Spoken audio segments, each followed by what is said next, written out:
At this point in the workshop, participants used the tools learnt during the workshop to address a stated problem and develop recommendations. The recommendations were tailored to the particular circumstances and requirements of a chosen country within the CARIFORUM region. We are group 6 and presenting question number 4. The question is, choose a country in the region and define how it can utilize globalization of knowledge flows, such as the presence of MNCs and the diaspora in promoting innovation and enhance competitiveness. What are the types of policies, institutions, fiscal, legislative, infrastructural frameworks should be needed to achieve this? Discuss the current frameworks, barriers and constraints, and make recommendations for greater effectiveness. Propose a strategy for public, private, and academic sectors, and support these with statistical evidence. So we chose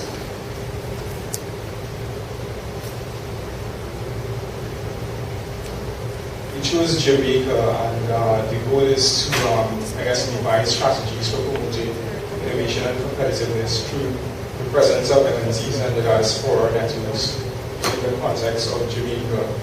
And I guess this rests on some key terms: MNCs, diaspora, competitiveness, and innovation. So we have some recommendations for government, private sector, diaspora, and academia. Let me just run through a quick list.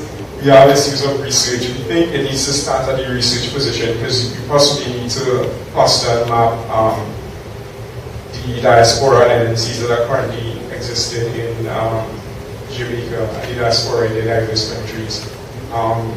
Public and private sector should map the diaspora. Government needs to multiply provisions and initiatives targeting the diaspora and MNCs.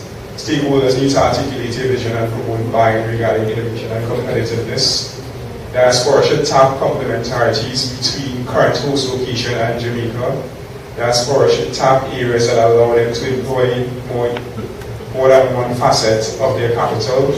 Skills and knowledge sharing, redistribution of revenues. And in terms of the way forward, Colette will discuss. Thank you.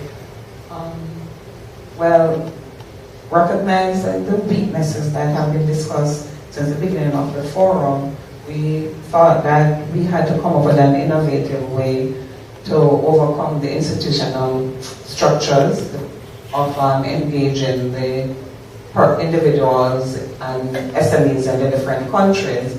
So we were contemplating devising a strategy within the framework of CCfC and Compute Caribbean that would get the individuals and businesses moving across the region for to foster openness, sharing of skills, innovation, transfer of technology. Basically this taking place outside the traditional framework. The overall objective of this process would be to foster people-to-people engagement, to facilitate the whole knowledge sharing process.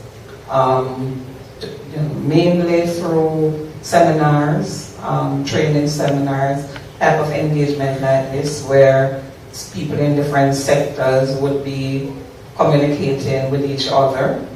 And say, for example, Jamaica has a vibrant music industry. Barbados has some ICT capabilities. How do you bring both groups of persons together in a framework that you could match the technology along with the creative skills? And I think that is the end of the presentation. Thank you.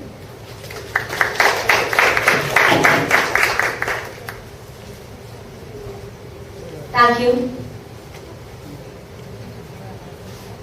Okay, my question relates to the recent publication of press releases referring to Jamaica's new initiative or re-energized initiative really to tap into the diaspora for investment purposes.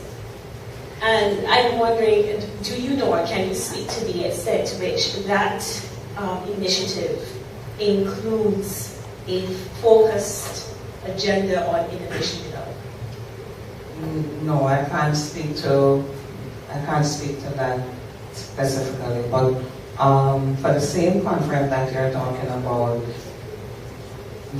one of the main comments in terms of hot topic that came out of that discussion was that it was just another talk shop, because the same issues have been articulated year in, year out, but there is really no process for the persons who want to contribute and want to participate to get to cross the bridge. And this is generally what the feature of Caribbean relations and even in terms of the private sector in Jamaica's SMEs, there seems to be an inherent assumption that the citizens within the different countries have some capacity to jump onto the opportunities that are created.